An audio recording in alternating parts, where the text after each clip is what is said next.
So you want a rugged-looking, mid-capacity, single-cylinder bike that doesn't cost an absolute fortune. Well, Royal Enfield's new Himalayan 450 and the Triumph Scrambler 400X should both be high on your list of bikes to demo. But which one is the best? Well, in this video, we'll go over all of the details with 3 reasons to buy the Enfield and 3 to buy the Triumph. And then at the end, I'll tell you which bike is best for which type of rider. Now, although these bikes have plenty in common with a similar price point, semi-retro styling, and a 400cc single-cylinder liquid-cooled engine, in actual fact, out on the road, they're really pretty different. And for me, the Enfield is the bike that offers a lot more versatility with its mini adventure bike chassis. I mean, firstly, there's the touring side of things. If I was to pick one of these 2 bikes to go off on a bit of a tour or an adventure, it would absolutely be, hands down, the Himalayan. Firstly, you've got the extra wind protection, which is going to make it the far more comfortable bike on the motorway. And although the standard screen isn't exactly huge, you do have the option of an £89 adventure screen, which should give you more coverage. The Scrambler, on the other hand, comes without a screen as standard, and the only option in the accessories catalogue is a fairly low fly screen. Then you got the riding position. I think the Himalayan is a little more sat up and easy going over distance, and there's also the luggage situation to consider. With the Himalayan, there's the side racks on the tank with loads of tie-down points, and also a rear luggage rack comes as standard too. And then in the accessories catalogue, you've got the option to fit full 3-piece hard luggage. I mean, sure, it will cost you over £1,000 with all the racks that are needed, but it'll give you plenty of capacity, and it also looks the part for an adventure bike. The Scrambler,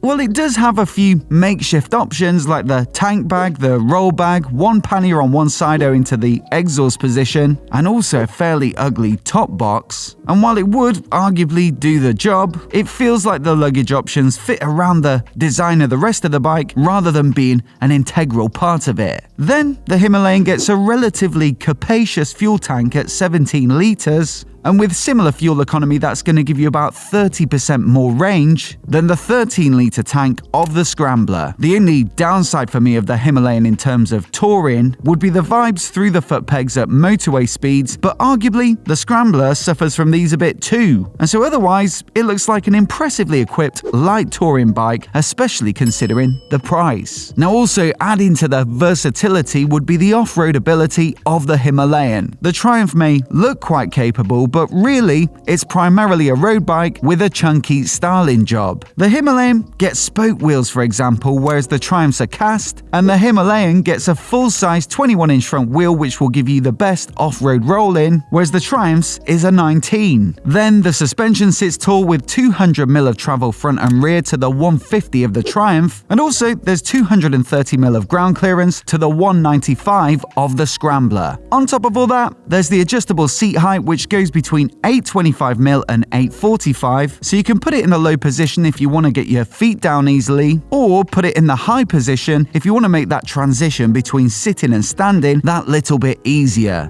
Then there's also a 20mm lower seat, so you can go between 805 and 825, whereas the Triumph is fixed at 835mm. Faced with a decent amount of off-roading, there's absolutely no doubt in my mind as to which bike I'd take. Thirdly, for the Himalayan, I'd say the tech is a little bit more advanced too. Now, while both bikes get a couple of riding modes and the ability to switch ABS, the TFT display is a significant step up, in my opinion, to the analog clock of the Triumph. Now, one could argue that the latter is more in keeping with the overall retro aesthetic of the bike, but I think Enfield have done a neat job with the round shape and the design of the graphics to make the TFT dash still feel like it suits a Himalayan. This gives you a few different layouts as well as different contrast modes depending on the current lighting conditions that you're riding in, and you've also got the ability to hook up your phone for turn-by-turn nav through the dash. Now, if you want this sort of capability on the Triumph, you'll have to look into a phone mount like a quad lock, and while it does work perfectly well and there's also a USB port up by the dash to keep it topped up, if you want something fully integrated into the dash, then the Enfield is the bike that does that as standard. So the Himalayan is a great all-rounder, offering excellent value for money and a wide range of capability. And so is the Scrambler 400X even worth considering? Well, if you're riding predominantly on the road just for fun, then I'd say absolutely yes. Admittedly, it isn't quite as sharp as the Speed 400 Roadster in terms of handling, but what it does do is strikes a nice balance between the two, with some of the stance and visuals of an off-roader like the Himalayan, yet with slightly quicker turning and a more taut ride, owing to the smaller 19-inch cast front wheel and lower slung suspension. Braking is good as well, and the bike is fairly light too, and they've also given these 400s a joyfully lively feel at the throttle, with enough snap to keep the grins up, and so certainly out of the two, this is the bike I'd be choosing for a back road rip. One of the contributing factors too is the fantastic METZELER Karoos street tyres, and so this is a great point at which to give a huge shout out to METZELER for supporting the channel and sponsoring this video. The Karoos streets, in my opinion, are a big step up on the Seat tyres on the Himalayan, and they do a great job of balancing a little bit of off-road and gravel ability with excellent performance on tarmac, all while giving you a bit of that Scrambler look. In fact, I'd wholeheartedly recommend checking out METZELER's comprehensive selection of tyres to suit a wide range of riding styles, including their recently announced Roadtecs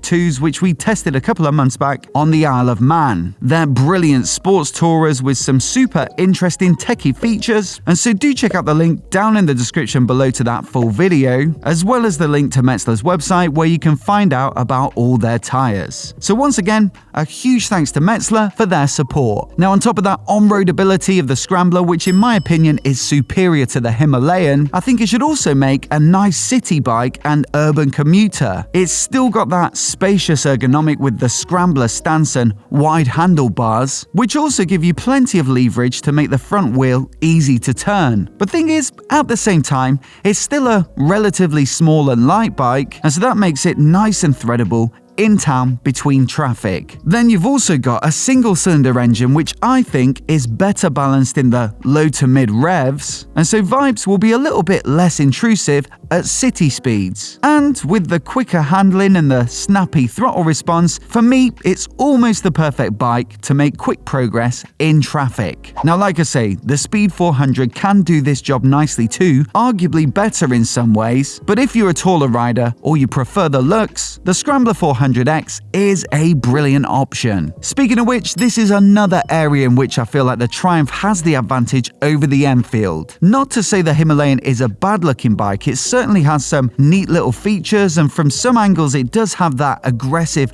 adventure bike stance going on, but it's also a little bit of an odd blend with traditional shapes like the headlight and dash, angular, elongated, modern bits like the tank and bodywork, and up-to-date techie features like the integrated rear lights and indicators. The Triumph, on the other hand, just looks more cohesively retro, like the baby Bonneville that it's intended to be. It fits right in there with the other Scramblers in the Bonneville lineup, and has had plenty of attention to detail to get it there. The new 400cc engine, for example, gets similar casings to the Bonnies, and also the fake air cooling fins despite being liquid cooled. Then there are little bits of hardware like the side panels, the headlight brackets and the heel guards that have had more consideration and design work than it might seem necessary. But for me, it all pulls together for a great visual package that's every bit worthy of the Triumph badge on the tank. So that's what I'd recommend. Get the Scrambler if you want something that goes well on the road and will be a great commuter, but still with that spacious ergonomic and classic looks that go with the Scrambler genre. The Himalayan, on the other hand, is a fantastic all-rounder that certainly has more to offer when it comes to off-roading and touring, providing of course that you can get on with the vibes from the engine.